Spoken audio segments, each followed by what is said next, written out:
మా అమ్మ కథ చెప్పమ్మా పడుకుంటానమ్మా, కథ చెప్పమ్మా పడుకుంటానమ్మా అనేవాడు. ఏం కథ చెప్తాన్రా అని పడుకోబెట్టి ఉయ్యాల ఊపుతో, పూర్వం ఇక్ష్వాకు వంశంలో దశరథ మహారాజు గారు ఉండేవారు, ఓ ఆయనకి 9 కుమారులు, ఓ పెద్ద కొడుకు రామచంద్రమూర్తి మహాధర్మాత్ముడు, ఓ అని ఇలా కళ్ళు పడుతుండేవి. అమ్మయ్య పడుకుంటున్నాడు అనుకునేది.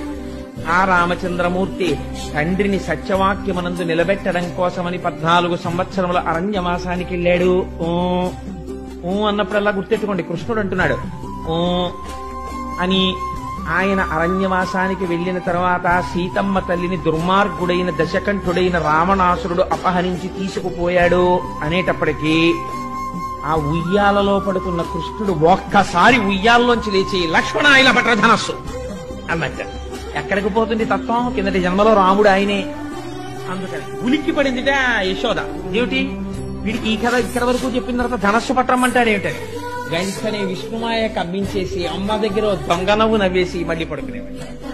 ఓహో ఇది రామావతారం కదా అనుకునేవట.